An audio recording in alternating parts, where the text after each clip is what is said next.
Muy buenas a todos y bienvenidos a un nuevo episodio de Entre Boxes, episodio número 18, en el que vamos a tratar toda la actualidad de este último fin de semana, que no hemos tenido MotoGP, pero que hemos tenido una de las carreras más icónicas del mundo del motorsport, las 24 horas de Le Mans.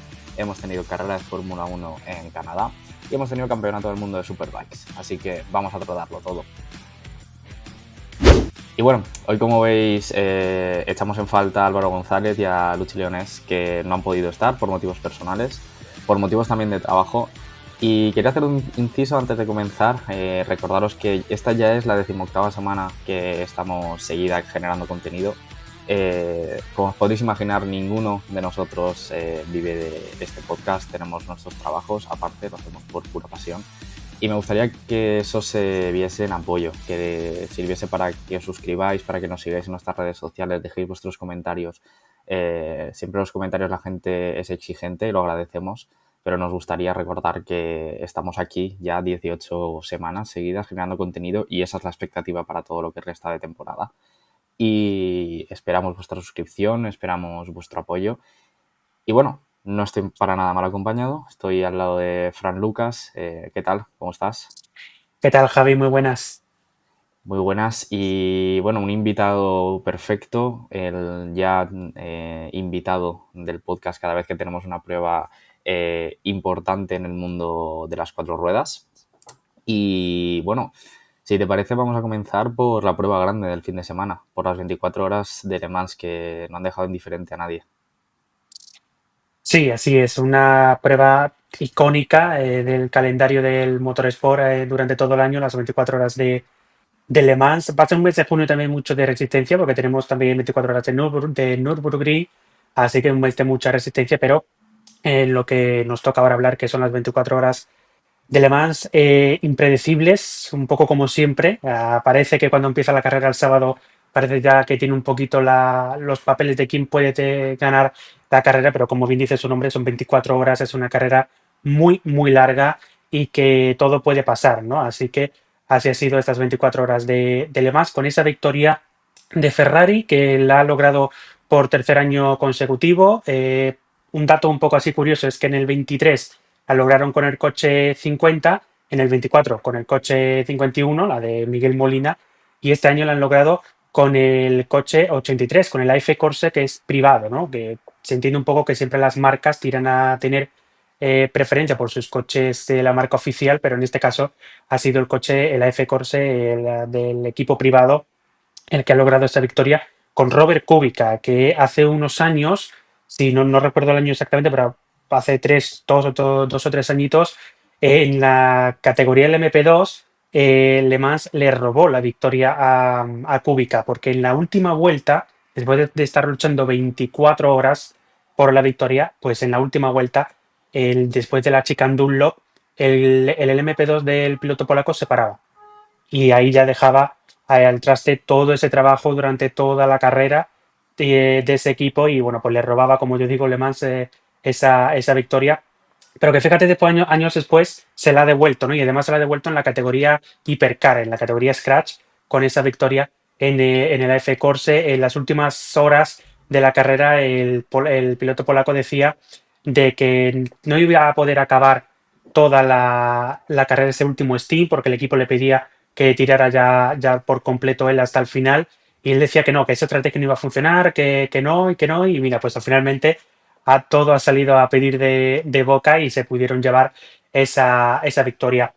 Tengo por aquí también en el teléfono preparado algunas cosas, también un poquito de repaso para no repasar, pasan mucho Sí, durante esas antes, 24 horas. si te Dime. parece, antes de continuar con ese repaso, yo creo que sería interesante, siendo una competición icónica, pero que a lo mejor la gente que nos sigue no la conoce tanto, contarles un poco cómo funcionan las categorías, cómo es un poco el formato de unas 24 horas de Le Mans, porque algunos verán que hay hipercars, pero también hay GTs, están todo mezclado en la misma pista, un poco cómo funciona. Y bueno, y también este año además que ha habido un nuevo formato de clasificación, ¿no? Sí, este año hemos tenido también un nuevo formato de clasificación que lo podríamos un poquito asemejar a lo que es en Fórmula 1 la Q1, Q2 y Q3. Hemos tenido clasificación el miércoles, que es cuando arranca la actividad en Le Mans con los entrenamientos libres. Normalmente siempre la clasificación se ha disputado el jueves, pero ya hoy, ya desde el miércoles, empezamos con entrenamientos libres.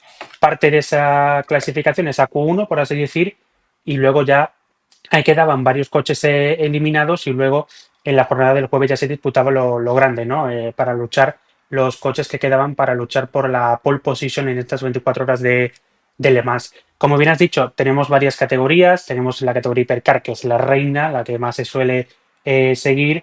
Luego también tenemos LM G3, que es la categoría de los GT3, y luego también el MP2. Esta categoría sí que es cierto que no está durante, a lo mejor, o sea, esta categoría en Le Mans, quizás no, el WEC, mejor dicho, no la está, la está ya eliminando, pero para aquí, para Alemán, siempre se introduce esta categoría del MP2 para que, bueno, pues haya un poquito más de competencia y haya como tres categorías en las que seguir, ¿no? Porque seguir solo 24 horas con Hipercar y GT3 sería un poquito más aburrido, y un MP2 que siempre, la verdad, nos da muy buenas carreras.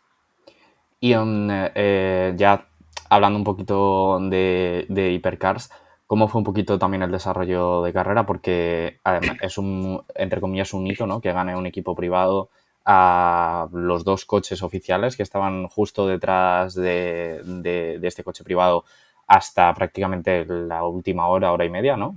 Sí, Que Porsche consiguió ponerse en segundo, tercer y segundo lugar. ¿Cómo fue un poquito el desarrollo de esta carrera? ¿Qué sucedió?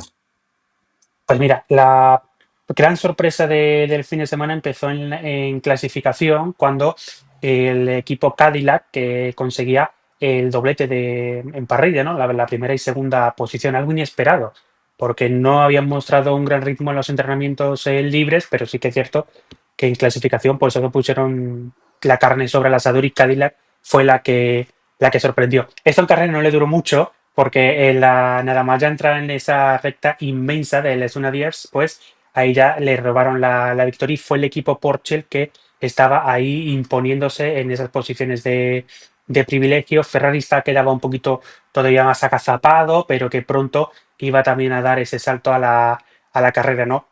Esto en 24 horas.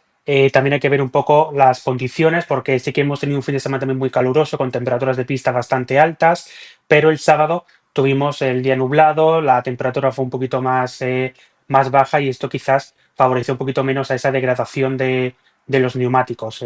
Pero ahí estuvieron todo el rato durante la carrera entre Ferrari, Porsche, Cadillac ya sé que se descolgaba, pero la pelea fue un poquito sobre esas dos equipos que por momentos parecía que Porsche podía tener esa victoria, que tenía más ritmo. Luego llegaba Ferrari y se imponía de nuevo. Las estrategias, obviamente, que también juegan con ello, ¿no? De que si un coche entra del equipo antes y el otro lo dejan en pista para tener esa diferencia de estrategias. Algo también sorpresivo, lo que ha sido en este Le Mans, ha sido que solo hemos tenido un coche de seguridad.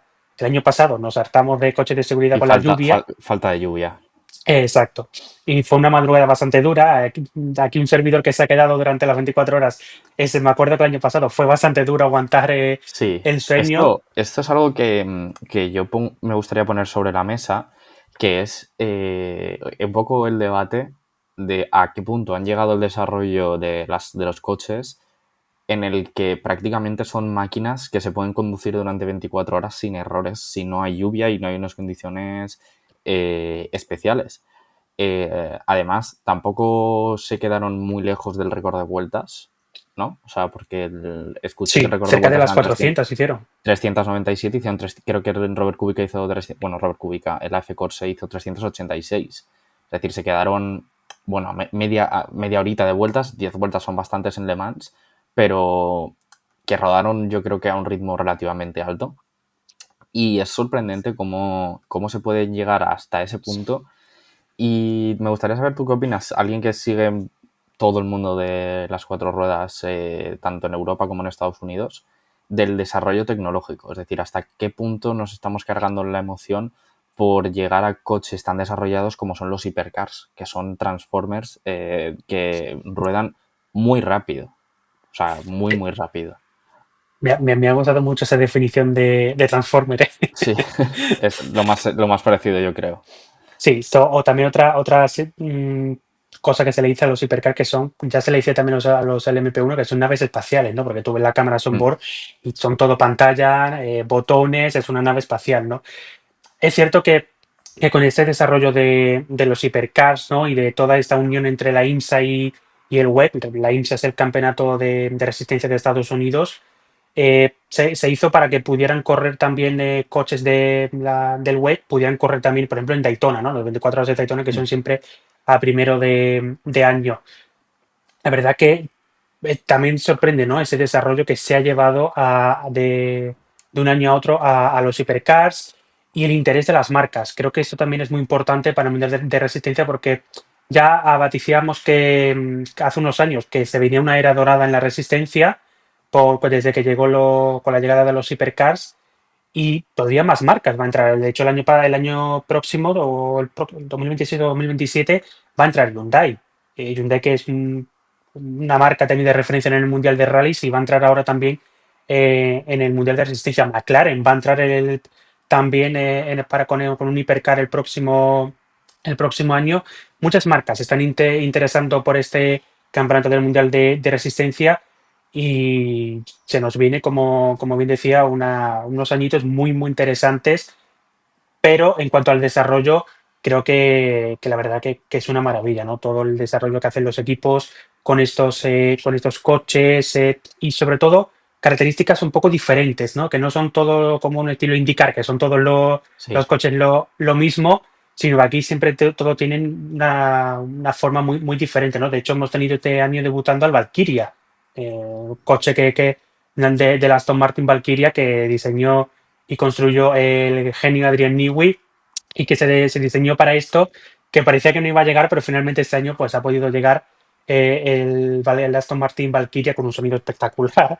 La verdad, con ese V12 es increíble cuando todos los hipercars están por el tema del híbrido y este no, este es pura potencia y allí que vamos. Sí, claro, el resumen para la gente que nos ve es que básicamente, entre comillas, ¿no? Y con un análisis muy burdo del reglamento, pero al final el Campeonato del Mundo de Resistencia es la categoría en la que se permite hacer a las marcas lo que, por ejemplo, en Fórmula 1 no podrían hacer. Exacto. Un desarrollo extremo, no hay características de motor, es decir, te puedes encontrar un V8 contra un V12, un atmosférico contra un turbo, incluso y también Toyota, ¿no? Que es un Sí. coche híbrido, o lo fue, no quiero aquí meter la pata que estoy menos puesto, pero bueno, que se da pie a unos desarrollos extremos. Las marcas llegan probablemente al máximo desarrollo de los coches posibles, porque al final es de lo que va esta competición, de encontrar ese desarrollo. Y bueno, la verdad es que fue una carrera, yo me vi la última parte un poquito descafeinada, podemos decir, al menos en Hipercar, en el MP1, pero que sí que es verdad que fue un hito el hecho de ver ganar a un equipo privado, que no deja de poner un poco en duda siempre el contexto Ferrari. No sé aquí qué tienes que aportar. Bueno, fue extraño, ¿no? Porque incluso los compañeros de la retransmisión lo estaban diciendo, ¿no? De que quizás podía haber órdenes de equipo y de que obviamente el Ferrari oficial pues fuera quien copara esa primera posición. Eh, Fue una situación un poquito rara. Esto es como para poner un poquito en contexto a la gente que no sigue mucho el mundo de resistencia o esa carrera de las 24 horas. Es como si se está luchando por la victoria Verstappen y Hadjar y Red Bull deja a Hadjar ganar, ¿no? Pues es un poquito lo que sucedió con estas 24 horas de Le Mans. Es cierto, un triplete de Ferrari de victoria, sí, pero fue extraño ver ganar al equipo privado, ¿no? No sé de dentro cómo se tomaría todas estas gestiones y todo ello, si hubo intención de dar órdenes para que el AF Corse bajara un poquito de velocidad y le pudieran pasar los Ferraris oficiales, no lo sé, pero bueno, al fin y al cabo Ferrari lo quiso hacer así y bueno, sí es cierto que el 51 parecía que con la estrategia iba a poder llevarse esa victoria, pero tuvo problemas y todo y finalmente también se descartó, pero al menos consiguió en esa posición de podio. Y bueno, pues es un poquito lo que sucedió en estas 24 horas de Le Mans con un Porsche que estaba también increíble, con un Kevin Estre que remontó 18, 19 posiciones en las primeras horas de la carrera, salía bastante atrás, salía casi último y remontó unas posiciones increíbles y fue ese Porsche el que estaba luchando también por esas posiciones de podio que finalmente pues no pudieron, bueno, sí, Porsche sí, consiguió el Sí, Porsche el segundo podio, puesto, exacto, el que no lo consiguió fue Miguel Molina, es el coche eso es. que no lo pudo lograr. Y bueno, un Ferrari que sufrió mucho en las 24 horas de Le Mans, entre comillas, el equipo oficial, podemos dar el paso a otro Ferrari que está sufriendo mucho en Fórmula Uno, en el que tuvimos un gran premio que a nivel de espectáculo fue un poco una de cal, una de arena, parecía una carrera bastante aburrida y bastante basada en la degradación de neumáticos. Un George Russell que se llevó la victoria, seguido de un Max Verstappen, y fue en el podium donde hubo lío. ¿Qué tal? ¿Qué tal fue esta carrera de Canadá? Bueno, pues un Gran Premio de Canadá que siempre nos deja un poquito una carrera bastante movida y, bueno, pues de nuevo con esa victoria de George Russell, que sí que es cierto que en cuanto al campeonato está un poquito más atrás, pero se sigue todavía manteniéndose un poquito ahí, agarrándose ese clavo ardiendo para intentar luchar el Mundial. Eh, un Russell que siempre es un poquito, como dicen los compañeros de la retransmisión de DAZN, el hombre invisible, ¿no? Porque consiguió la pole position en la jornada del sábado y luego, pues aquí en carrera, sí que es cierto que empezó muy bien, luego se quedó un poquito por la parte de atrás, media tabla con las estrategias y de tal, pero iba a estar ahí. Cualquier piloto por delante tiene todavía que hacer esas paradas en boxes y Russell iba a alcanzar esa primera posición.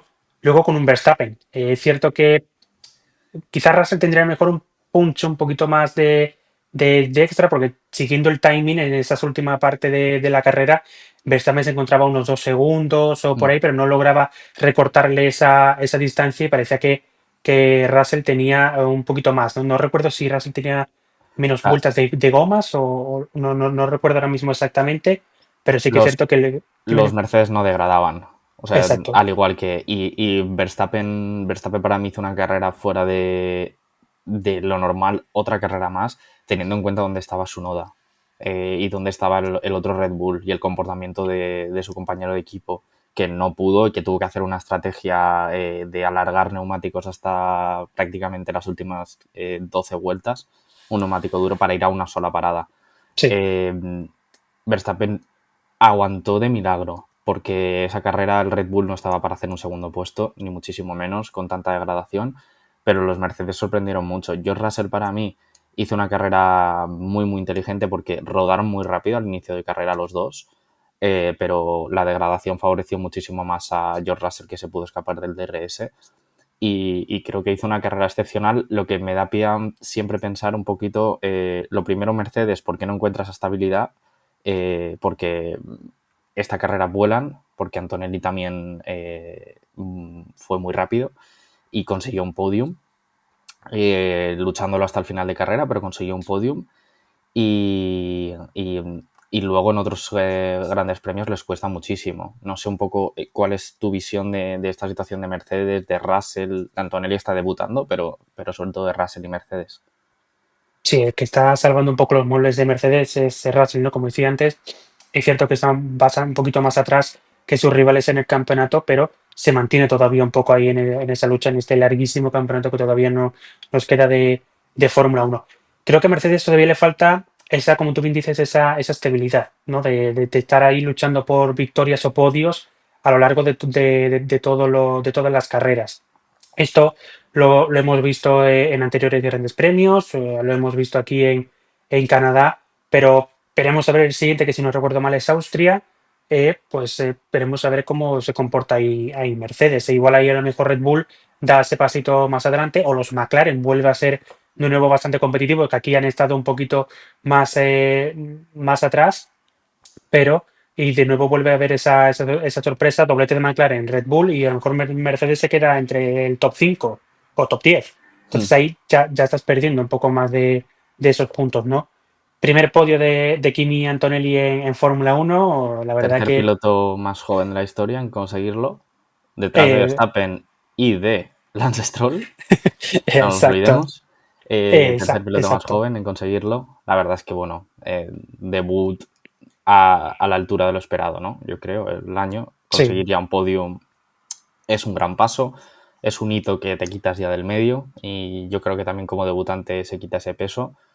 Consiguió el podium merecidamente porque no hubo ningún abandono en cabeza de carrera y lo estuvo disputando hasta el final con dos McLaren, en el que puede que ahí esté junto a la polémica del safety car, que luego si te parece la comentamos, porque primero lo que sucedió fue un safety car provocado por el choque entre Lando Norris y Oscar Piastri.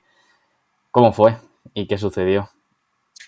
Pues mira, retomando un poquito la parte de atrás, creo que quizás si McLaren lo hubiese hecho bien, creo que ese podio de Antonelli hubiese estado todavía más amenazado, pero la lucha que tuvieron entre los dos pilotos de McLaren hizo que Antonelli tuviera ese poquito de oxígeno y pudiera estar más pendiente de cuidar un poquito más sus gomas y de estar pendiente en esas últimas vueltas de doblar el podio. ¿Qué podemos decir de McLaren? Pues no, de McLaren, de McLaren en general, pero sobre todo la culpa fue de Lando Norris. Sí, eso es mi Ah, opinión también, y es el resumen. El que se equivoca creo que es Lando. exacto. Entonces, un piloto que es líder del que está liderando el campeonato y que quiere intentar ser campeón del mundo, cometer estos errores, por ahí ese no es el camino para llegar O sea, puede haber dos a la cosas a cima. recriminar, yo creo. La primera, en orden para mí, la de Norris, se equivoca, no es ahí. De hecho, él, la primera radio, incluso con toda la adrenalina del error, etc., reconoce Sí, su sí, error, he hecho una estupidez. La segunda, en todo caso, le puedes exigir a Piastri que se defiende como si no fuese su compañero. O sea, se defiende con uñas y dientes. La frenada de la chica de entrada a meta la larga y frena tardísimo y le gana la posición. Y después le mantiene con el espacio justo para que no, por ahí no pasase. Entonces, es lo único exigible, pero Lando se equivoca, creo que se precipita también, yo creo que ahí ya se van acumulando frustraciones de ver que no llega a estar a la altura de Piastri. Aquí había un gap, creo que de neumáticos, que fue el que sí. provocó que Lando Norris se fuese acercando, pero a nivel de ritmo, en igualdad de condiciones, parecía que Piastri tenía algo más y son los primeros que se equivocan, creo. Porque yo creo que tenían posibilidad clara de adelantar a Antonelli y yo sí que es verdad que el equipo podría haber priorizado el podium. Quizá el lanzar la orden no de no os adelantéis, o sea, en vez de decir que no se adelanten, decir luchad por el podium. O sea, id a por Antonelli y luego ya decidir. Es una manera creo que quizá más romántica de decir que Sí, no luchéis entre vosotros, pero también creo que el equipo hizo bien, se están jugando el campeonato, a estas alturas de campeonato ya están posicionados los dos como candidatos y creo que hicieron bien. sí, la verdad que había opiniones de todo, ¿no? De que si tuviera que haber habido órdenes de equipo, de dejar luchar, pero siempre se dice que tu primer rival es tu compañero, ¿no? Pero además de eso tienes que dejarle siempre un espacio un poquito más que a cualquier otro rival. Aquí Norris para mí se precipitó y cometió ese error, un error muy similar al que hizo, una acción un poco similar a la que vivimos en 2011 con Button y Hamilton, ambos también dentro del equipo McLaren, pero creo que es un error totalmente de Norris, como he dicho antes, y bueno, pues esperemos a ver un poco cómo, si esto habrá reuniones seguramente dentro del equipo, veremos si esto es quizás un antes y un después en cuanto a, no en relación, porque sí que es cierto que luego en el TV Pen se pidieron disculpas, se saludaron y tal y cual. No creo que esto a lo mejor llegue a afectar a la relación entre ellos dentro del equipo. No, no lo creo porque reconoció también su error Lando, Exacto. después salieron saludándose. Yo creo que eso no lo va a enturbiar, pero cometió un error grave, que dejó el único safety car de la carrera, un safety car que se esperaba por el tipo de circuito que es Vancouver, pero que no fue para nada esperado por ese motivo y generó una situación de safety car en la que la carrera finalizó bajo safety car, pero hubo una última acción polémica entre George Russell y Max Verstappen en la que voy a dar mi opinión clara. O sea, para mí claramente George Russell hace un break test sin ningún coche detrás, pero lo hace premeditadamente al tener a Verstappen al lado. Eh, yo creo que aquí fue lucha de egos. Eh, George Russell se aprovechó de un Verstappen que no sabe estar quieto ni detrás de un safety car. Que sí, mantener neumáticos en temperatura, lo que quieras, pero hasta en un safety car te presiona y te mantiene al límite. Y se puso en paralelo prácticamente con George Russell. George Russell frenó y lo adelantó con safety car. Al lunes por la mañana no ha habido sanción, ¿no? No, de hecho tengo aquí abierta en el iPhone la página de la fiesta, lo revisando antes de empezar a grabar tema de sanciones, porque sí que es cierto que luego hubo muchas sanciones de otros pilotos tras acabar la carrera, en fin, de todo ello, pero así a bote pronto ahora mismo no ha habido ninguna sanción por parte de esto, ni tampoco las otras investigaciones que también estaba en curso, que admitían a Leclerc, Sainz y a Piastri, a varios coches, tampoco ha sido como un warning, un aviso, pero es cierto que era una situación un poquito que en el reglamento sí que no te dicen que no puedes adelantar bajo safety car, pero ya era última vuelta, ya se había visto la bandera a cuadros, pero claro, la página 3 oficial de la FIA, que es donde pone todos los mensajes, no había salido ese mensaje de safety car in this lap, ¿no? Se va en esta vuelta, el coche de seguridad. Entonces, no se había entonces como retirado el coche de seguridad, era como una especie un poco de virtual, por así decir, y claro, y tenían que llegar todos al parque cerrado, uno detrás de otro, ¿no? Sin poder adelantar. Fue una situación un poquito extraña que pocas veces se vive, pero bueno, al fin y al cabo se ha acabado todo con un warning, porque si llega a haber sanciones de esto, entonces el cambio en el resultado oficial fuese sido Bueno, demencial. uno de los pilotos que estaba esperando esas sanciones es nuestro Fernando Alonso, que Exacto. puntuó finalmente. Era una carrera en la que se mostró competitivo y en la que se mostró, bueno, que clasificó fuera de posición y acabó en un octavo puesto, ¿no? Si mal no recuerdo. Séptimo. Séptimo. Pues acabó en un séptimo puesto, en una posición más realista para él, pero que creo que es una posición bastante optimista y una posición bastante buena, teniendo en cuenta cómo fue el inicio de temporada. Dejó perlitas de Fernando Alonso, tanto por radio como en declaraciones. Una radio con su ingeniero que le exigía unas mejoras en ciertas curvas. Le decía que estoy compitiendo, no haciendo un test. Y unas declaraciones aludiendo, yo creo que a un Lewis Hamilton, Sí. en el que, bueno, claramente como aquí no tenemos filtro, pues le llamaba llorón. Hablando claro y pronto, de una manera también muy bonita, le decía que cuando un piloto no se sabe frustrar y no ha tenido la mala suerte de romper motor 12 o 13 veces en una temporada y tal, pues te acabas quejando de estar quinto o sexto, como era el caso de Lewis Hamilton. Entonces, bueno, unas declaraciones, la verdad, bastante picantes las que dejó Fernando Alonso.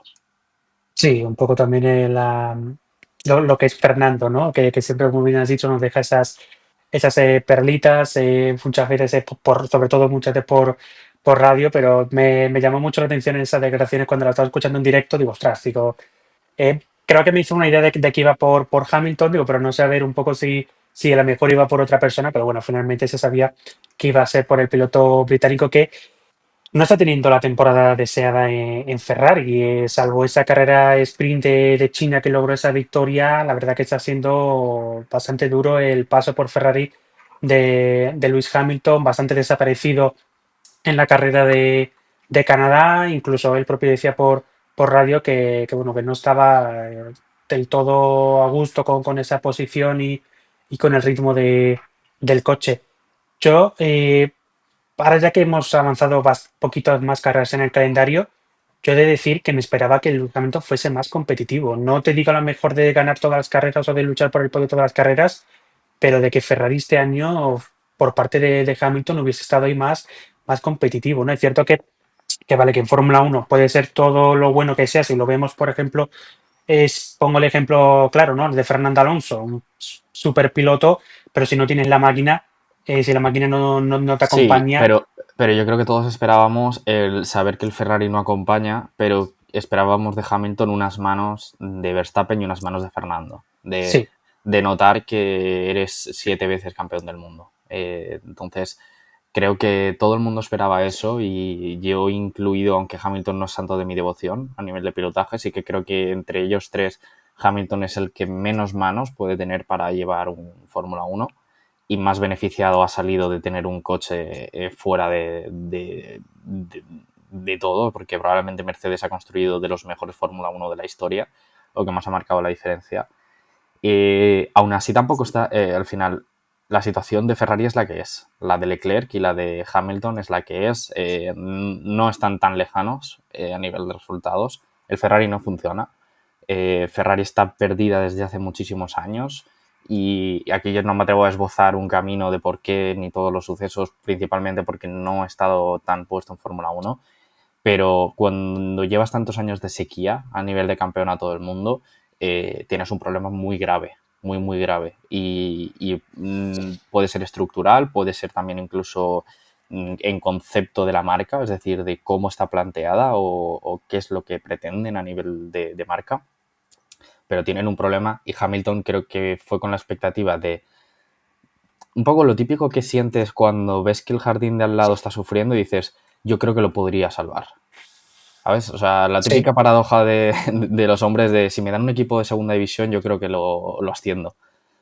No, pues yo creo que Hamilton dijo, voy aquí a hacer la heroica y creo que lo que se encontró dijo, ostras, este jardín le faltaba mucho por hacer y el problema que veo es que no está dispuesto a luchar, tanto como quizá un Fernando Alonso ha sabido luchar por la mala suerte que ha tenido en sus decisiones y con lo que se ha encontrado, o el propio Verstappen, que creo que ha blanqueado la situación de Red Bull muchos años con un coche que, por ejemplo, este año han hecho la prueba, o sea, este año Verstappen para mí ha salido muchísimo más reforzado del piloto que es, teniendo en cuenta lo que ha sucedido con Lawson y con Tsunoda. O sea, cambian pilotos, la situación de su compañero es exactamente la misma, pero él sigue haciendo resultados. Creo que ha demostrado que tiene las manos y Hamilton le está costando mucho, creo que, adaptarse a esa frustración. sí, también se hablaba, o se sigue hablando un poco por el Pado, que en el tema de pasar de muchos años de estar trabajando con Mercedes, ¿no? Con un equipo que vale que la marca es alemana, pero prácticamente un poco el equipo también es británico, esa Mm. filosofía británica y todo, a pasar a esa filosofía italiana. Sí, Esto también es un poco lo que se dice por el Pado de que ha chocado esa filosofía que traía Hamilton de trabajar con británicos a trabajar ahora con italianos. Lo vemos también un poco en algunos momentos por radio con su ingeniero de pista, que no se llegan a entender tampoco del todo. Yo diría, y lo digo así un poco me tiro aquí como un triple, que no lo sé, pero se ve un poco como Hamilton que no está tan a gusto dentro mm. del equipo Ferrari. Sí, estoy completamente de acuerdo. Pero bueno, esto fue el Gran Premio de Fórmula 1. Oscar Piastri sigue liderando con ventaja holgada todavía sobre Max Verstappen o sobre Lando. Aquí no Pues quiero sobre patinar. Lando. Sobre Lando, ¿no? Sigue liderando más ahora, después del cero de Lando Norris. Y damos el paso de las cuatro ruedas a las dos ruedas. Este fin de semana no hemos tenido MotoGP, pero hemos tenido Campeonato del Mundo de Superbikes, en el que probablemente ha sido el fin de semana más crucial de lo que llevamos de campeonato. Veníamos de la noticia de que Toprak se movía a MotoGP para la temporada 2026 con el Pramac Yamaha. Y este fin de semana ha dado un golpe sobre la mesa. La verdad es que los dos están a un nivel... Ahora hablaremos un poquito de la polémica del peso, del reglamento Álvaro Bautista, etc., si te parece, porque ha habido detalles que creo importantes a comentar. Pero bueno, en resumen, Toprak se ha llevado las tres carreras, triplete de Toprak, carrera 1, sprint, carrera 2. Y un Bulega que ha sufrido en una carrera 1 que estuvo peleando con Toprak y así creo que hubiese sido en las dos carreras siguientes, pero en el inicio de la sprint Axel Bassani se lo llevó por delante en la primera curva. Un Axel Bassani completamente arrepentido de lo que hizo, que pidió perdón en redes sociales por tirar a Bulega, que le hizo clasificar muy atrás en la carrera 1, la carrera 2, disculpad, y ya le lastró todas las opciones de conseguir la victoria y de luchar por la victoria con Toprak. En la carrera 2 Toprak se escapó y a la que Bulega llegó a la segunda posición tenía a Toprak a casi 7 segundos, si mal no recuerdo, y le lastró todas las opciones. Pero bueno, Bulega hace 2 podiums, se mantiene líder por los pelos, 292 puntos versus 283 de Toprak. En tercer lugar ya ha perdido Danilo Petrucci, muy cerca también Álvaro Bautista. Y bueno, a destacar, antes de comentar cosas, primer podium de Bimota en la sprint, después de 25 años. Alex Lowe's consiguió en la primera temporada de la Vuelta de Bimota, junto en esa unión con Kawasaki, consiguió el primer podium en la sprint. Y esto sería Superbikes a nivel de resultados. No sé tú, Fran, cómo ves el nivel de Toprak, el nivel de Bulega, ¿qué te parece? Bueno, lo de Toprak es de otro mundo, ¿no? Hack trick este fin de semana en Misano y bueno, después de toda la noticia de lo que ha sido la semana, ¿no? Con esa llegada al Mundial de MotoGP el próximo año, pues ha dicho, oye, noticia importante y aquí sigo, ¿no? Que no me despista esa noticia y no estoy pensando ya en MotoGP, sino sigo centrado en Superbikes, en ganar el tercer campeonato, si no me equivoco, que lo está luchando y bueno, pues ahí lo tienes, ¿no? Hack trick de victoria, triplete y la verdad que un Toprak que es increíble, ¿no? El nivel que tiene en Superbikes es brutal.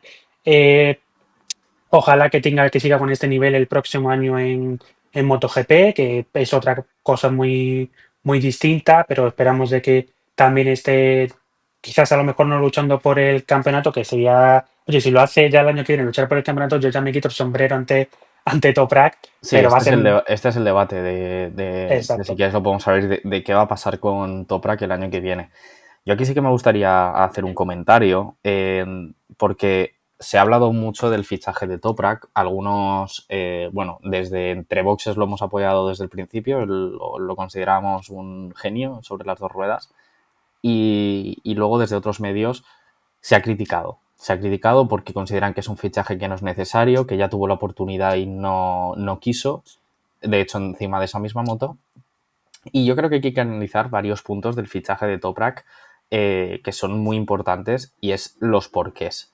Eh, Tú no puedes no fichar a un piloto que estando en el Campeonato del Mundo de Superbikes tiene casi 2 millones de seguidores en redes sociales, que es turco, que tiene apoyo de un país entero, que básicamente la mitad de entradas que se compran en Superbikes se compran por él y solo tienes que visitar un paddock de Superbikes para ver la cantidad de banderas turcas que se ven.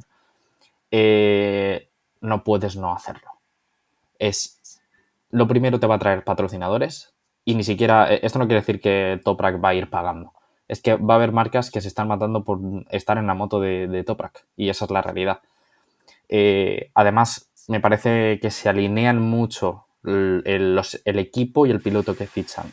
El Prima con Campinotti, creo que es el director del equipo, si mal no recuerdo el nombre, pero una estructura empresarial grande, un equipo empresarial grande, junto a un piloto con una bandera y con unos patrocinadores y una masa social grande, lo tienes que tener. Lo tienes que tener porque quién sabe si te lucha por resultados. Yo aquí es donde tengo dudas. Creo que no va a poder luchar por resultados porque creo que la manera de pilotar una Superbike y una MotoGP son muy diferentes. Yo creo que él es consciente de esto. Otra cosa es lo rápido que se adapte, pero yo no lo veo un piloto para luchar por el campeonato. No lo veo para estar, no lo veo para ser una de las puntas de lanzas de Yamaha, pero creo que de todo es capaz.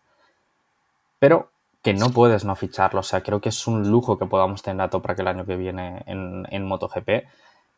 Pese a que este año con la BMW tampoco está pudiendo sacar ese extra. Bulega ha tenido muy mala suerte. Tuvo esos 2-0, si mal no recuerdo, porque se paró la moto. Y ha tenido este 0 en la sprint porque le tiran. Si no, la diferencia podría estar en torno a los 30 puntos fácilmente de Toprak, lo cual ya te cambia mucho la película de estar a 11 puntos a estar a 30. Pero creo que es completamente necesario ese fichaje, la verdad. Sí, totalmente de acuerdo contigo, ¿no? Y además todo se sumó.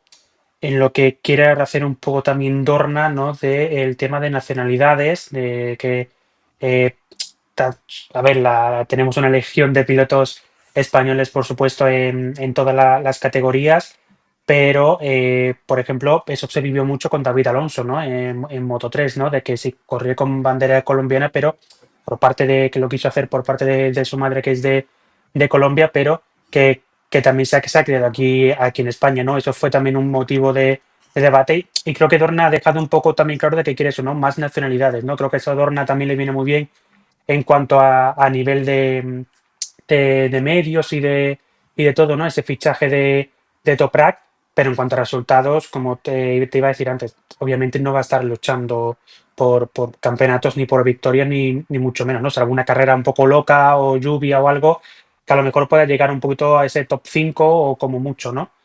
Igual nos sorprende, el año pasado Toprak nos calla la boca, pero bueno, va a ser muy complicado, ¿no? Pero ahora aquí también yo planteo, va a dar quizás Toprak, depende un poco también de los resultados, sí, pero va a dar el salto, no sé si al próximo año o al otro, al equipo Yamaha oficial A ver, aquí se están moviendo muchos hilos. El o a tema otro de. equipo. No, ese sería el camino, al parecer, firmado por el tema contractual de Alex Rins. Un Alex Rins que se ha puesto incluso en duda de su contrato para la próxima temporada incluso, porque se está poniendo muy en duda su rendimiento. Pero al parecer, y es lo que se espera, Alex Rins se va a mantener en el equipo oficial y contractualmente puede tener opciones Toprak de estar en ese equipo, entiendo que con una cláusula de rendimiento para el año que viene. El caso es que vamos a tener a Toprak en la parrilla. La masa social que tiene es gigantesca. Y es histórico también, es la primera vez que un turco va a estar. Y honestamente, el año pasado tuvimos la misma situación con Somkhat Chantra. Subió por ser el primer tailandés que subía a MotoGP y subió por ser el primero en hacerlo. Un piloto que está demostrando que no tiene la capacidad para estar en el campeonato. Por tanto, me parece más que merecido que un piloto que representa a la nacionalidad y que tienen la oportunidad de estar por primera vez presentes en MotoGP sea Toprak, un doble campeón del mundo de Superbikes y un piloto con, insisto, una de las masas sociales más grandes después de prácticamente Marc Márquez en el mundo de las dos ruedas ahora mismo. Es la realidad. Así que creo que es una grandísima noticia y ahora solo nos queda disfrutar del campeonato hasta final de temporada, también con un Bulega que también ha renovado en Superbikes, pero que también ha firmado para desarrollar la MotoGP de 2027. Entonces, no nos extrañaría ver a Toprak en 2027, nuevo reglamento, luchando de nuevo junto a Nicolò Bulega. Y una de las polémicas del fin de semana la ha dejado Álvaro Bautista, que está sufriendo mucho y que ya ha dejado entrever, no, ha dejado clarísimamente ver por redes sociales que lleva un lastre de 7 kilos en la moto. Germán García, periodista de Motorsport, puso un tuit muy claro y aludimos a sus palabras en la que le parecía muy injusto que por culpa de Scott Redding, que llorase en el pasado, Álvaro Bautista ahora tuviese que llevar un lastre de 7 kilos y añadió además una coletilla de que cuando Scott Redding no ha vuelto a ganar carreras y encima está pagando por correr. Y esto está lastrando el rendimiento de un Álvaro Bautista que para nada tiene posibilidades de estar luchando por victorias. Muy lejos en la carrera 1 y en la carrera 3 pudo sacar, la carrera 2, tercera carrera del fin de semana, pudo sacar la cabeza. Pero no sé qué opinas de esta polémica de reglamento. Sigue saliendo la polémica de reglamento de Superbikes. ¿Qué opinas, Fran? Bueno, la verdad que eso ya se lleva hablando mucho tiempo, ¿no? De toda esta polémica en cuanto al peso por parte de Álvaro Bautista. ¿Qué podemos decir, no? Yo creo que la verdad que, como bien has dicho, ¿no? Viene esto de una parte también del pasado, cuando esas quejas de Reading, pero claro, si esto, ahora mismo hablo un poco de memoria, pero si esto también está impuesto un poco en el reglamento, lo tienes que hacer así, ¿no? Y eso, y incluso así, con todo esto, Bautista hemos visto que ha estado para ganar victorias o estar en podios, ¿no? O sea, que resultados saca bien, pero sí, cuando llegó al Mundial de Superbikes, obviamente dominó todo ese año y todo, pero creo que, bueno, pues es un lastre que tiene que llevar el piloto español por el tema de su peso y tal, pero obviamente su propio nombre lo indica, ¿no? Te lastra a la hora Sí, de ese rendimiento de la moto, que no le puedes a lo mejor es sacar ese 100% y de que ves ahí que tienes ese potencial, que estás con una Ducati, que tienes esa velocidad punta, tienes ese potencial, pero que por culpa de eso, pues ves que no puedes estar a lo mejor ahí el mismo este año, a lo mejor luchando el campeonato. sí, no, la verdad es que es un gran problema y bueno, esperamos aquí vuestra opinión también en las polémicas de cómo veis esta situación y damos el salto a las categorías intermedias y pequeñas de Superbikes. Simplemente un repasito rápido a los resultados en la que Stefano Mansi en Supersport ganó la carrera uno y se cayó en la carrera 2. Carrera uno que completó el podium Jaume Masia y Jan Onju.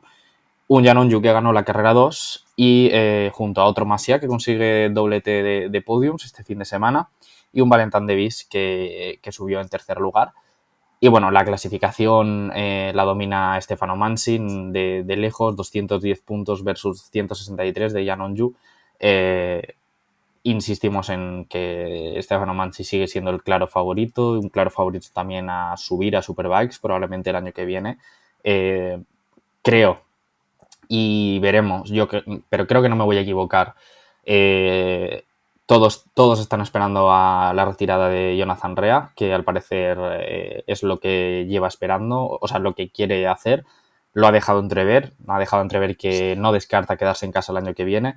Yo creo que esa será la moto que ocupará Stefano Manzi si tiene contrato con Yamaha, aunque quedan huecos, porque por ejemplo la moto de la Aruba Ducati está libre, ya que no han ejercido la renovación de Álvaro Bautista. Así que bueno, Superbikes va a haber líos de fichajes y un Super Sport 300 en el que Carter Thompson consiguió la primera victoria, un Carter Thompson por el que llevamos apostando desde aquí, sobre todo Álvaro, que lo echamos de menos hoy desde el inicio. Consiguió un podio en la carrera 1 junto a Gaggi y Julio García. Y en la carrera 2 ganó Beñat Fernández junto a Julio García y David Salvador, que completaron el podium. Y tenemos un nuevo líder del campeonato, en este caso Beñat Fernández, seguido de un punto por Julio García y un Jeffrey Wiss, que ha perdido el liderato y que se queda en tercer lugar. Y bueno, esto ha sido todo el Motorsport de la semana. Un resumen, yo creo, bastante completo. Que siempre aquí priorizamos MotoGP, pero lo que han pasado muchas cosas este fin de semana. Muchas gracias, Fran, por acompañarnos una semana más. ¿Cuál es la Nada, un siguiente, placer. cuál es la siguiente competición icónica que tenemos por Pues delante? mira, tenemos, por ejemplo, 24 horas de Nürburgring, la vamos a ¿Va tener a también, creo. participar Verstappen? Pues eso es lo que no sé.